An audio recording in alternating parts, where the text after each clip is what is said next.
Nuovamente insieme qua giochiamo in casa per questa puntata, giochiamo in famiglia, presente dal giorno zero insieme a noi Marco Enrico De Graia, benvenuto, come stai?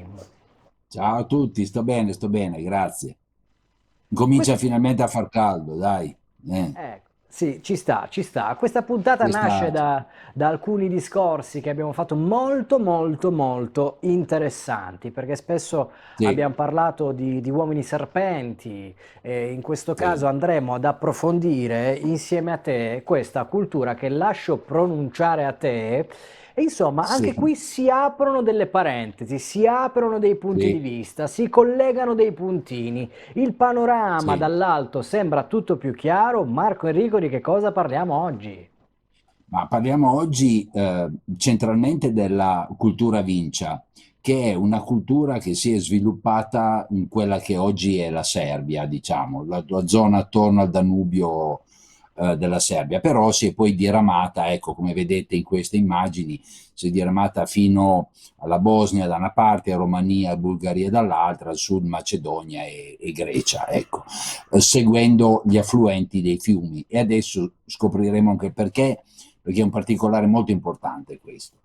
Per quanto riguarda la ricerca sugli uomini serpente, io te lo dico qui in diretta, perché tanto siamo fra amici ti consiglio un'intervista con il professor Paolo Dolzan, che poi ti do il contatto, che sta per pubblicare un libro proprio di una sua lunga ricerca sugli uomini serpente. E lui ha delle cose estremamente interessanti perché ha trovato qualche cosa ancora oggi in giro per il mondo. Spettacolo, spettacolo. Quindi, veniamo alla nostra cultura vincia. Bene, direi che dobbiamo fare un paio di passi indietro per poter vedere come e quando, no, questa cultura è nata. Dobbiamo partire dal fatto che ci sono stati 3-4 centri nel mondo dove nella stessa epoca, quindi attorno al 10.000-8.000 a.C., si è sviluppata l'agricoltura. Questa si è sviluppata in Cina, si è sviluppata in India, si è sviluppata in Mesoamerica e si è sviluppata soprattutto qui per quanto ci riguarda nell'Urartu. Dov'è l'Urartu? L'Urartu è tutta quella zona montagnosa che c'è attorno al lago Van, quindi nell'Anatolia orientale, Turchia orientale, diciamo a sud dell'Armenia, a nord della Serbia, ecco, tanto per capire, no, di dove stiamo parlando. Dove gli studiosi ebrei biblici ci dicono che era la zona dove c'era il paradiso terrestre qui sulla terra, tanto per capire. Ecco, Il Gan quello che vedete Eden. nella mappa è il lago Van ed è il centro dell'Urartu. Ecco, in questa zona si è sviluppata in brevissimo tempo tutta una serie di cose che ci hanno cambiato la vita, no? Quindi l'agricoltura si è creato, come ci ha spiegato più volte Pietro Buffa, no? Si è creato il grano, abbiamo iniziato l'allevamento dei bovini, abbiamo iniziato l'allevamento degli ovini, le oche, eccetera, eccetera. Le galline no, perché quelle hanno iniziato in India, poi le abbiamo importate dopo.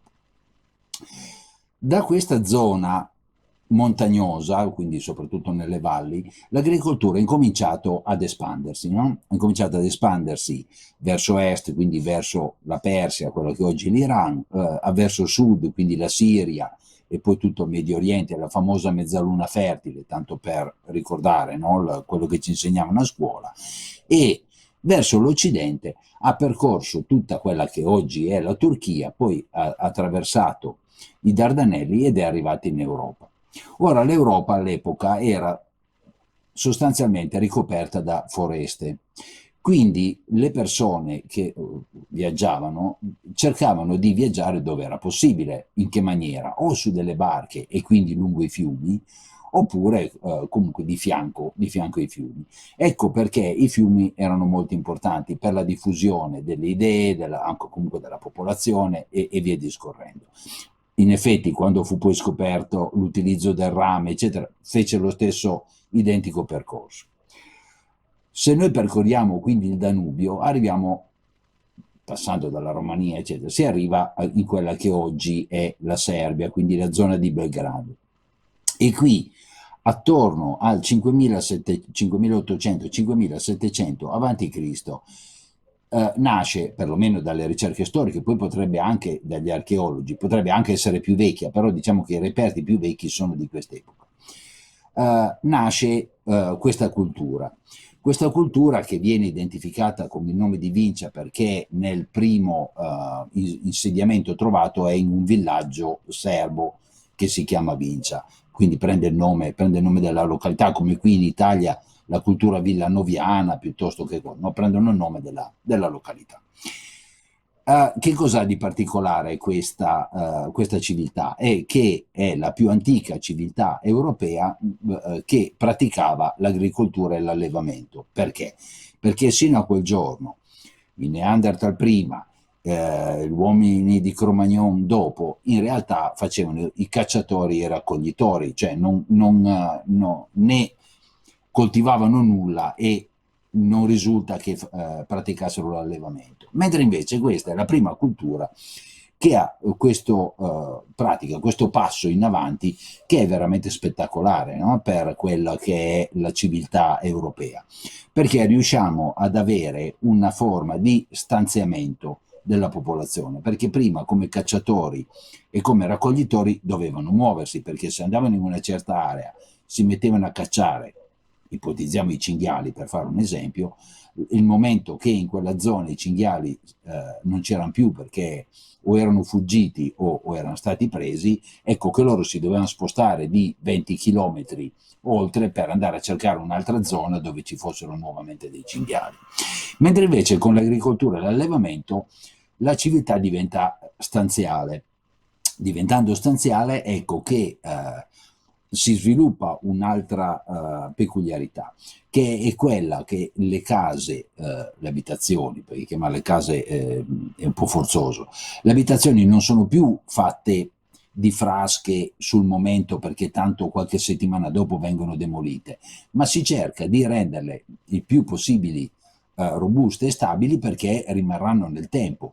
Quindi ecco che nella cultura Vincias abbiamo anche le prime case in legno, no? Che sono delle vere casette, non dico che fossero ben fatte come le nostre baite, ma se andate a cercare delle immagini che si trovano su internet, ci sono anche delle ricostruzioni in musei, eccetera, incominciano a essere veramente delle casette.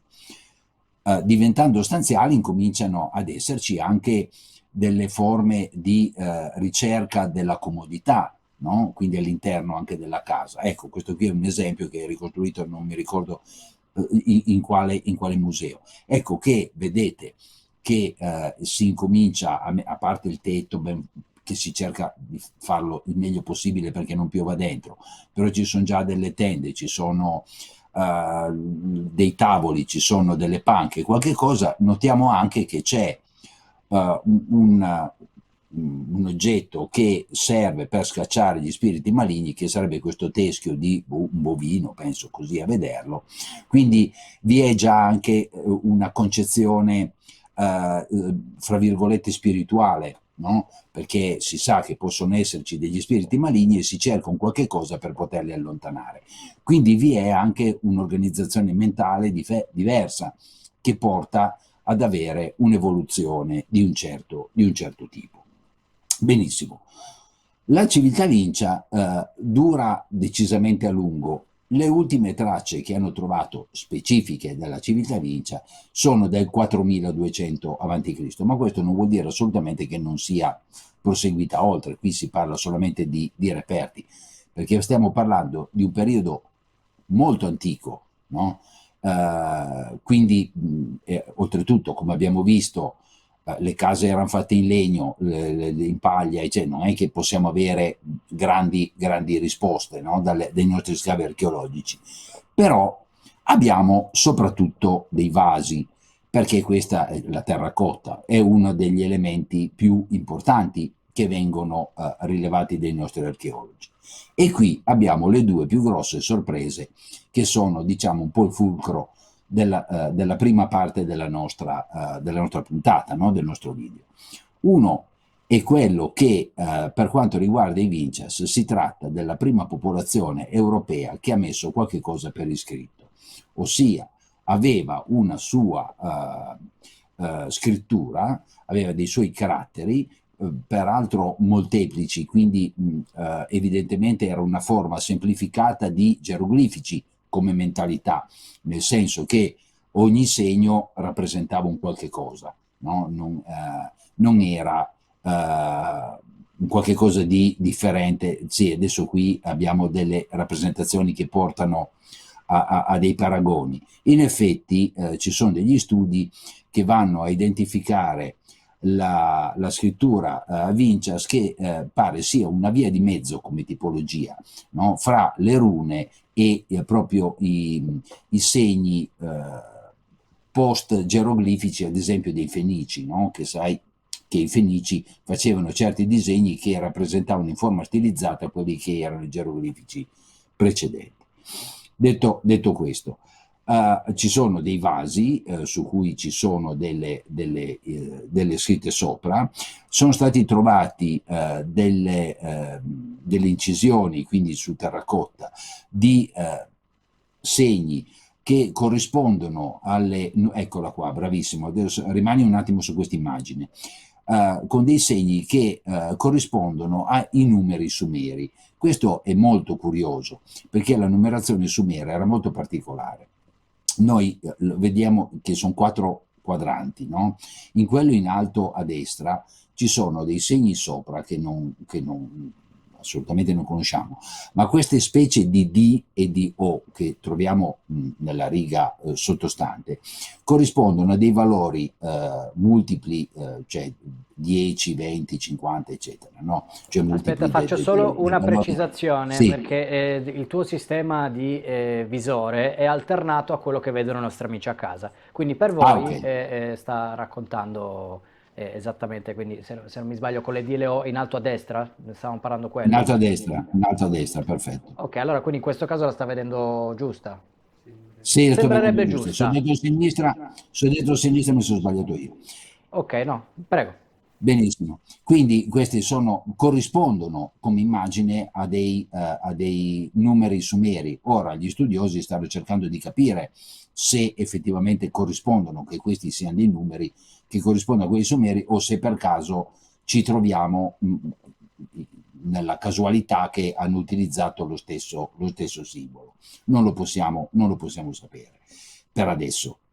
Confidiamo nei nostri studiosi, nei nostri archeologi. Quindi il fatto di avere una scrittura che è simile a delle altre scritture, tipo quelle medio orientali da un lato e quelle che ufficialmente compariranno nel nord Europa successivamente, dico ufficialmente perché evidentemente le rune erano così, da questo possiamo dedurre che fossero molto più antiche di quello che possiamo immaginare. Detto questo, siccome la Serbia, cioè la zona dei Vincias, intendo dire i Balcani, centro dei Balcani, è proprio una via di mezzo, cioè è la zona di passaggio dall'Europa centro-nord al Medio Oriente, evidentemente era una cultura che aveva acquisito le informazioni sia da un lato sia dall'altro. Benissimo. A questo punto possiamo andare a vedere quella che è l'altra grande scoperta, che è dei nostri archeologi che hanno fatto in merito ai Vincias. Io vi ho passato qualche immagine, ma sicuramente ne avrete trovate anche voi delle altre. Queste sono le statuette dei nostri Vincias. Ora, qual è la peculiarità di queste statuette? Che nonostante il corpo in realtà lo potevano rappresentare anche, parliamo di 5.000 anni prima di Cristo, parliamo di 7.000 anni fa, lo potevano rappresentare anche abbastanza bene, no? Cioè le spalle sono fatte in un certo modo, il braccio sono fatte in un certo modo, sarà anche un po' infantile, se vogliamo dare un termine, però è discretamente fatto. Ma i volti sono estremamente particolari, cioè sono diversi. Apparentemente hanno una maschera sul viso, cioè hanno un qualche cosa che li ricopre. Qual è il particolare? Ecco, guarda questa, sembra che abbia degli enormi occhi, questa mamma che ha in braccio il suo bambino, che abbia degli enormi occhi da rettile e che il braccio, vedi che ha delle righe come se avesse un qualche cosa addosso, tipo non lo so, una tuta che si muove, perché si vede anche nel collo, no? Che c'è il disegno del taglio. Ora, gli studiosi si stanno interessando oramai da molto tempo, e ti dico anche in merito a questo il professor Dolzan, sul fatto che, da parte di qualcuno, vi è il dubbio che questi qui fossero gli ultimi, perlomeno conosciuti, discendenti di quella razza che parrebbe aver popolato la Terra, che non era una razza umana però discendente dei mammiferi, ma una razza umana discendente dai serpenti, cioè dai rettili, scusami, il serpente non è corretto. Qui vediamo un'altra statuetta, c'è un uomo seduto su una sedia, vedi, sanno rappresentare la sedia, sanno rappresentare le gambe, sanno rappresentare il tutto, però poi fanno questo volto che è estremamente particolare. Qui ne abbiamo un altro esempio. Ora, sappiamo che in questa zona, oltretutto, abbiamo avuto anche la, il momento in cui la civiltà del rame dal Medio Oriente è passata in Europa, prima rame, poi bronzo, poi ferro, ha fatto sempre la stessa strada, sono arrivate in queste terre, quindi sono stati anche i primi in Europa a saper lavorare i metalli, quindi era una civiltà, per quanto possibile all'epoca, estremamente evoluta. Ecco Com'è Marco, possibile posso che fare un inciso su questo, nel senso che due, poi certo, molto sì, spesso, anche a causa di alcune teorie e alcuni autori, la sì, figura rettiloide barra rettiliana, così ci capiamo anche un sì, po' meglio, viene sì, ci associata capiamo, solo ed esclusivamente in ambito negativo, che però è riduttivo, nel senso sì, che è semplicistico dire Tizio, tutti quelli che vengono di lì sono buoni, tutti quelli che vengono di là sono cattivi, perché no, qua stiamo parlando appunto certo, di origine molto antica di qualcuno che può essere sceso, antichi astronauti o che possa aver influito con non lo quella che è la sappiamo, razza umana attuale. Basti pensare alle prime forme embrionali, quindi se guardiamo lo sviluppo di un embrione dentro la pancia di una mamma, all'inizio ha molto della figura sì, rettiloide per poi prendere le forme che sì, conosciamo attualmente. Ma qui quindi si va anche a sfatare un mito molto semplicistico. Questo non vuol dire che qualcuno di questi in altre parti del mondo abbia fatto sfacelo,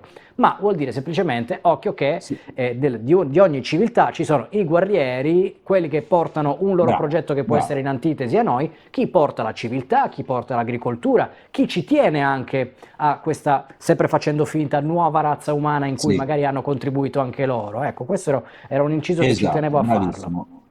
Perfetto, perché adesso senza fare i nomi, anche nella razza umana troviamo la persona che dedica la sua vita al bene degli altri, quindi cerca di aiutare gli altri, e c'è quello invece che nella sua vita ne ha combinate di cotte e di crude.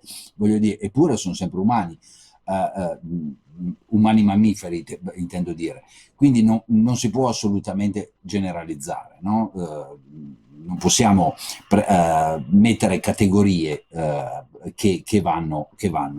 Mi trovi completamente concorde con te. Detto questo, ora il perché queste persone 2-7 mila anni fa sapessero di modellare con la creta benissimo il corpo, ma facessero la faccia in questa maniera, è veramente curioso, è veramente strano, no? Perché se sai fare le spalle, le braccia, le mani, fai il bambino, fai la sedia, fai tutto quello che vuoi, la faccia, che oltretutto nella persona è la prima parte del corpo che ti colpisce, no? È evidente che sei quello che cerchi, sei quella parte che cerchi di fare meglio, no? E quindi siamo quantomeno incuriositi da questo lato, da questa particolarità. Escluso che queste persone, per il motivo che noi non conosciamo, che diamo libero sfogo alla fantasia, può essere quello che volete, in realtà si presentassero con una maschera sul volto, che poteva essere per proteggersi dagli spiriti maligni, perché quelle zone un tempo erano paludi e c'erano i miasmi, quindi volevano salvarsi dai fettori. Quello che volete, non lo sappiamo, è plausibile, è possibile che in realtà avessero una maschera. Maschera, Quindi non è scusami, e che... poi non ti interrompo più, che mi Dimmi. ricorda molto quelle dei No, figurati. Dogon, che invece in Bravo. Mali Sì, loro dicono sì, proprio di discendere da Sirio B, da questa razza anfibia, e loro avevano queste maschere molto simili a queste per portare la somiglianza con questo popolo sceso dalle stelle anfibio che sì. ha portato loro la conoscenza anche qui. Ci vedo delle assonanze, non so te. Sì, sì, sì, è vero, è vero. Anzi, ci sono queste persone qui dai danzatori, voglio dire, che hanno delle maschere, ma ci sono dei casi, perché loro hanno alcuni personaggi tipici, no? Che vengono proprio riprodotti nelle loro feste, nelle loro danze, che sono proprio completamente ricoperti, eccetera, eccetera. Comunque, eh, non possiamo noi in questo momento dare una valutazione, no? Su se erano, se non erano, perché gli studiosi stanno ancora cercando, però il punto interrogativo rimane, la porta rimane aperta e noi attendiamo che ci diano qualche risposta. Ora, che cosa succede? Che alcuni anni fa hanno ritrovato una serie di scheletri nella zona delle ricerche archeologiche e da 6 di questi scheletri sono riusciti ad estrarre delle piccolissime parti del DNA e quindi di analizzarle. Ora, hanno scoperto che queste persone avevano come, sai che i DNA per identificare gli haplogruppi, cioè i gruppi di appartenenza, hanno una sigla iniziale, poi ci sono dei codici che seguono per identificare le microaree. Noi sappiamo che le popolazioni europee al 95% appartengono all'R1 o al I2 come tipologie, mentre invece questi qua appartenevano al G2, G2 che è presente solamente qua, cioè non hanno riscontrato altrove questa tipologia di haplogruppo. Quindi non possono dire, come si pensava prima, ma magari sono loro che sono arrivati dall'Anatolia e si sono spostati, oppure arrivavano dalle steppe o cose. È un gruppo che risulta presente solamente nella zona.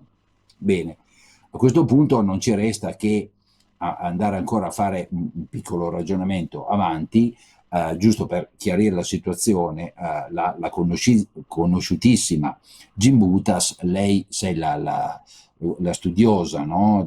Storica e filosofa, eccetera, eccetera, lituana, mi pare che fosse, aveva detto, questa civiltà, quando venne scoperta, lei ne parlò e ne scrisse, affermò, questi erano i proto-indoeuropei. Cosa significa?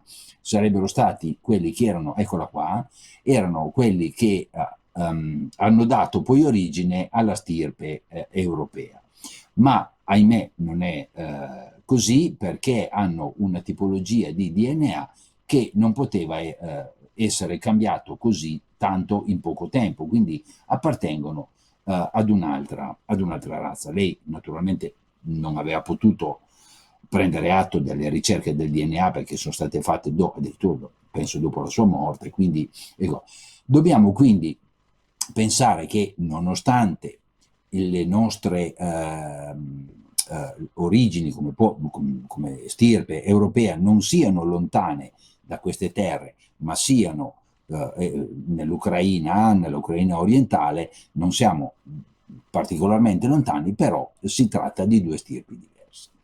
Ora, qual è l'altra particolarità di questa civiltà? Questa civiltà, come abbiamo visto dalla cartina di prima, si estendeva fino ai Carpazi. I Carpazi è la catena montuosa che c'è fra la Romania e l'Ungheria, sostanzialmente sono in Romania, insomma, va fino al confine con l'Ungheria. E i Carpazi hanno questa particolarità. Nei Carpazi sono le più antiche e grosse miniere di oro che ci sono in Europa. Qual è il problema? Il problema è che sono state sfruttate da molto molto prima che l'uomo conoscesse il rame, quindi in un'epoca in cui gli uomini che noi conosciamo, la storia ufficiale, in realtà si muoveva pensiamo soltanto a Ozzi, no? L'uomo di Similaun, si muoveva vestito di una pelliccia con il bastone e delle pietre scheggiate, e qui in Romania si scavavano già le gallerie per andare a estrarre l'oro. Cosa se ne facevano dell'oro che non erano in grado nemmeno di fonderlo? Come facevano a sapere che sotto terra in quella zona lì ci fosse l'oro? È ridicolo, no? Evidentemente c'era qualcuno che sapeva riconoscere il posto dove c'era l'oro, quindi fra virgolette dei geologi, no? Che ti indicassero dove c'era l'oro, e altri degli ingegneri minerari, che ti dicessero come, dove e quando scavare in questa zona. Queste miniere ci sono tuttora, danno la possibilità ancora di estrarre molto, molto oro, e sono le più ricche miniere che abbiamo in Europa, ma sono sviluppate e utilizzate oramai da millenni, non a livello di quelle trovate in Sudafrica, che sai che pare che abbiano più di 100.000 anni, però queste hanno migliaia e migliaia di anni, anche queste qua. Quindi abbiamo detto prima, queste popolazioni poi scoprirono, gli insegnarono a utilizzare il rame, poi dal rame si passò al bronzo, dal bronzo si passò al ferro, e quindi anche i lavori nelle miniere divennero più semplici, anche perché non sappiamo in che maniera le utilizzavano precedentemente. Ora, qual è il problema? Non è un problema, insomma, qual è la caratteristica di queste miniere? Che il mito ci racconta che la regina di queste terre, diciamo la zona dei Carpazi, era una divinità, il mito ci racconta che era figlia di Zeus, eccetera, comunque era una divinità che si chiamava o Echidna o Echidna, cioè con la I o con la E, comunque sempre lei si tratta, eccola qui, che era per metà donna e per metà serpente, no? Questa era una donna bellissima ed era la regina di queste terre, sovrintendeva la ricerca dell'oro, quindi le miniere erano la sua, come dire, il compito, no, del suo regno era quello di gestire le miniere.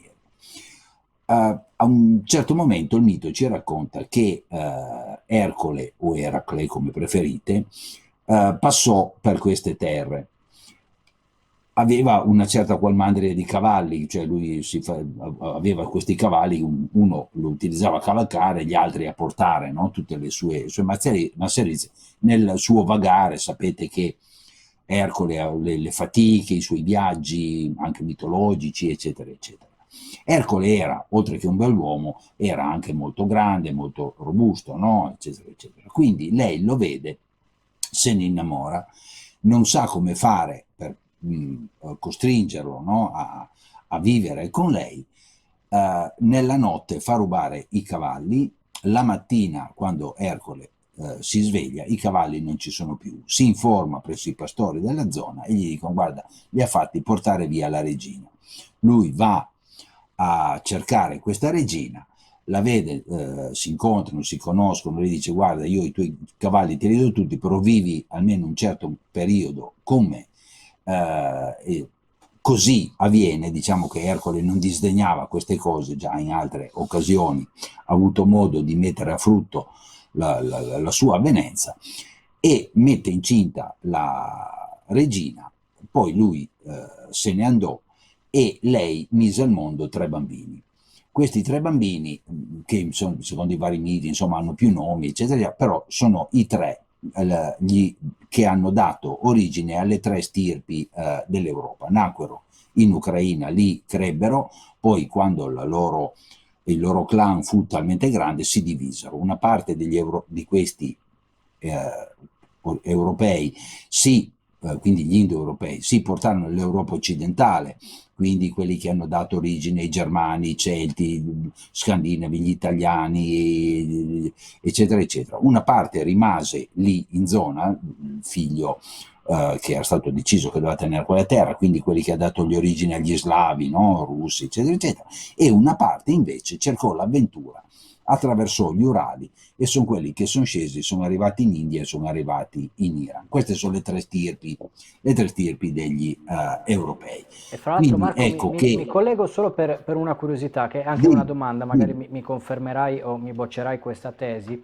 perché come abbiamo se la detto so. prima, Mm. intanto anche nella Bibbia si parla di stirpere il serpente, con tutti Esatto, annessi e e ci arrivo, connessi, perfetto, e perfetto, ulteriormente anche, visto che lì c'era proprio il Gan Eden, che in realtà in ebraico è questo, più che esatto, paradiso terrestre, quest'oasi recintata in cui avvenivano e cose, anche protetta, lì il sì. serpente che va a tentare magari potrebbe prendere un altro aspetto.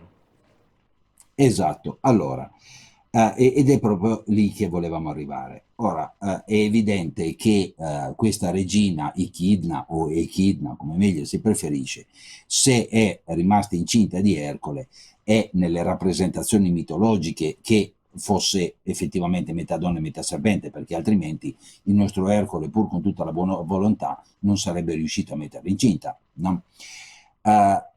Il fatto che fosse indicata come metà donna e metà serpente è perché ci vengono incontro una spiegazione che arriva dall'antico Egitto, che è passata attraverso la Fenicia, ecco, che però adesso non ho qui i riferimenti, poi al limite li metto poi sotto il video quando lo pubblichi. Ora, vi è un antico sacerdote che dà questa spiegazione del perché il serpente viene ad indicare le divinità. E questo secondo me è illuminante. Cioè io quando ho letto questo ho detto, vabbè, ho capito perché li chiamavano serpenti, sia quello del paradiso terrestre che i Echidna, eccetera, eccetera. Ora, lui insegna che Thoth spiegò, identificò che i serpenti sono i rappresentanti terrestri degli dei per questo motivo, perché loro vivono e quando si accorgono che stanno invecchiando, attraverso un rito che solamente loro conoscono, cioè i serpenti, intendo dire, si tolgono la pelle vecchia e rinascono con la pelle nuova e quindi rinascono nuova vita e appaiono sempre giovani. Questo vale anche per gli dei che pareva, per quanto riguarda i nostri antenati, parevano sempre giovani e immortali, perché come i serpenti periodicamente ringiovanivano, no? Ringiovanivano. Quindi, e questi mantenevano nei templi i serpenti per poterli andare a venerare come rappresentanza della divinità, eccetera. Perché quindi anche nella Bibbia viene detto che il serpente era, no, il simbolo dell'intelligenza, della cultura, della scienza, eccetera, tutto quello che vuoi. Perché? Perché erano i rappresentanti delle divinità per questo motivo, perché solamente i serpenti e le divinità. Ora che cosa succede? Ci siamo Che persi solo un attimo finale, solamente i serpenti e le divinità. sono coloro i quali, si diceva una volta, sono quelli che riescono periodicamente attraverso un qualche rito a ringiovanire e quindi a rimanere apparentemente sempre giovani. Benché Todd dicesse che però sui libri immortali vi è una fine a tutto e quindi anche loro un giorno moriranno, benché apparentemente giovani. No? Quindi questa è la questione. Ragione per cui noi dobbiamo fare tutto un riesame di quello, l'hai detto correttamente tu prima, ad esempio del serpente del paradiso terrestre. Questi era forse un serpente che ha messo incinta Eva? No, era semplicemente una divinità, come divinità secondo il punto di vista terrestre, cioè un appartenente a queste etnie che venivano identificate come divinità. E così anche la nostra Echidna, che era identificata come metà serpente, che cosa significa? Che lei era per metà umana e per metà divina. Ed ecco che rimaneva facente parte di questa tipologia. Ragione per Ti voglio cui dire solo lei, un'altra cosa, scusami Marco, perché mi dimmi. si è illuminato un collegamento anni addietro con alcuni studiosi di Kabbalah, ho fatto Mm, delle conferenze e loro mi spiegarono che secondo la Kabbalah ebraica ogni mm, lettera ha un punteggio, un numero e sì, le parole di uguale somma in realtà sono tutte correlate fra di loro. Ebbene, sì, è vero. serpente e messia hanno lo stesso identico valore, quindi in qualche modo sono collegate. No. E io ti posso aggiungere anche un'altra cosa, che la parola serpente, Akash, no? Ha la stessa origine, la stessa assonanza e cambia una lettera in mezzo, Nakash, con il rame e il bronzo e quindi e anche quindi lo stesso valore numerico. È effettivamente così. Cioè, soltanto per spiegare per gli ascoltatori, giusto per capirci, no? È come se noi facessimo un giochetto che diamo al nostro alfabeto, alla A il valore 1, B 2, C 3, eccetera, no? Arrivati a 10, poi facciamo 10, 20, 30. Noi a questo punto prendiamo qualunque parola, la possiamo trasformare in numeri, poi si sommano i numeri, otteniamo un numero totale 77, per dire una sciocchezza, no? A questo punto due parole differenti che abbiano la stessa somma numerica hanno lo stesso valore dal punto di vista cabalistico. No? Questo era il concetto.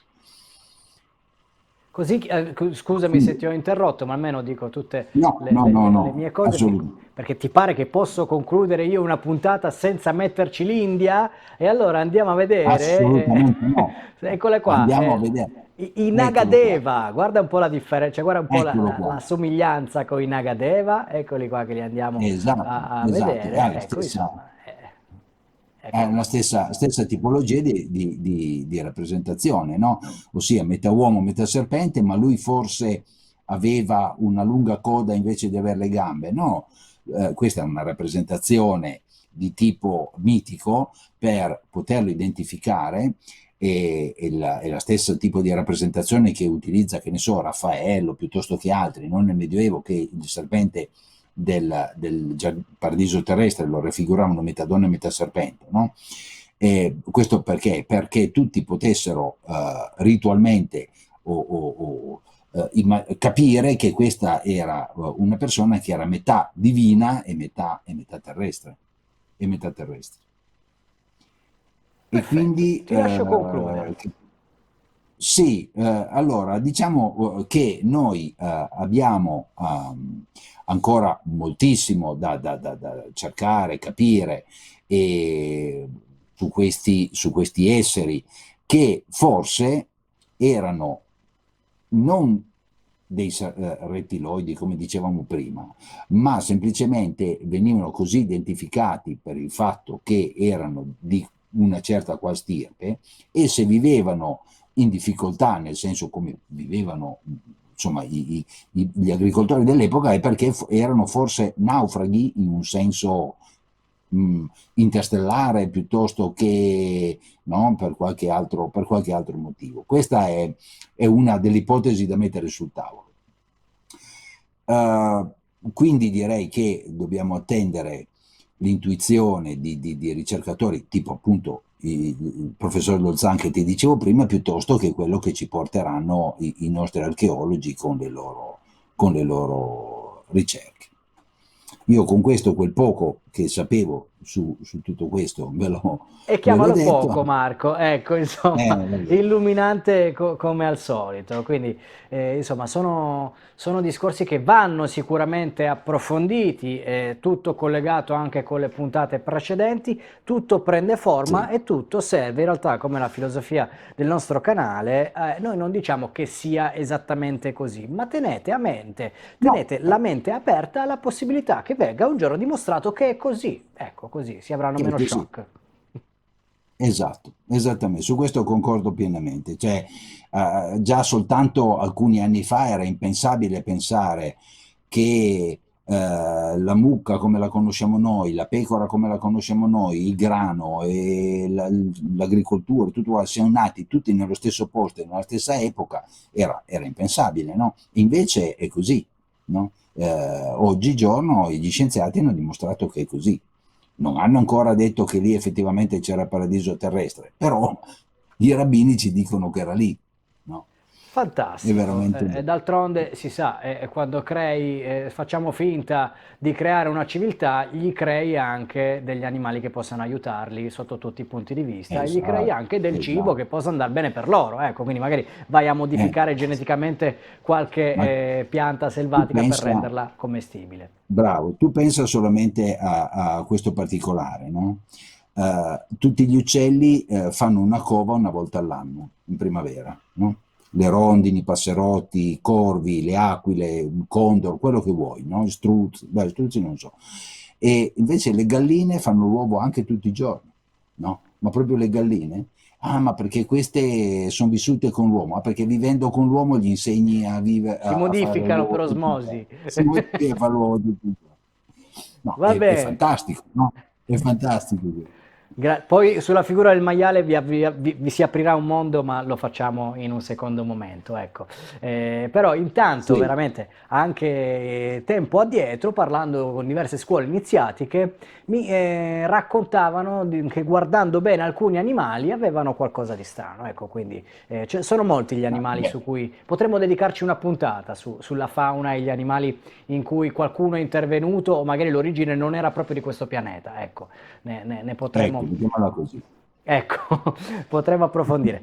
Grazie come al solito a un amico, fondatore, Grazie a te coautore, Gianluca. insomma, a un pilastro portante di questo nostro canale, che però ne ha uno suo, quindi vi invito ad andare su Marcus Sì, Henry de Graia, perché insomma io vengo sempre a curiosare le tue premiere perché imparo sì, sempre qualcosa e sono fantastiche, e quindi andatelo a seguire in tanti, adesso il nostro Manuel ce lo farà vedere. E poi, come dico sì, sempre io, ecco, ci scusiamo perché molti mi dicono che nonostante abbiano messo la campanella al promemoria, il signor YouTube sbadatamente no, ultimamente ci dà poca ma lo sai visibilità. che, Ecco. ma lascia perdere, quello a me invece scrivono, uno oramai non dico disperato perché non è vero, ma ha detto che si è iscritto al mio canale già 4 volte, no? E si trova sempre disiscritto, no? E Sono cose quei che succedono, fenomeni un po' strani, ecco, un strane, po'. un po' strane. Va Va va bene, bene, insomma, quindi poi seguitelo, tanto i giorni di uscita sono sempre martedì, venerdì, il nostro nuovo appuntamento la domenica. Marco sì, sì, Enrico, sì. passate spesso di sera perché ha un sacco di premiere super interessanti, ecco, insomma, quindi seguiteci perché di cose da dire ce ne sono tante e facciamo questo percorso insieme, come degli amici. I nuovi che arrivano su questo canale, come i veterani, facciamo un percorso insieme. Facciamo un percorso insieme. Va benissimo. Detto questo, grazie di cuore amico mio, un abbraccio grande per essere stato insieme a Grazie a noi anche te, oggi. grazie a tutti gli ascoltatori, alla prossima. Grazie per tutti coloro che vorranno partecipare, contribuire con donazioni, regali, insomma noi siamo qua anche, cerchiamo di poter diventare indipendenti a livello economico il più presto possibile. Bravo. Grazie a tutti coloro che ci guardano sempre, anche chi anche solo con un passaparola farà conoscere il nostro canale ancora di più. Un abbraccio grande, appuntamento alla prossima puntata, cercateci su tutti i social possibili e immaginabili, anche il canale Telegram, anche il canale in abbonamento di cui parleremo sulla piattaforma numero 6, ma soprattutto appuntamento alla prossima puntata. Hare Krishna.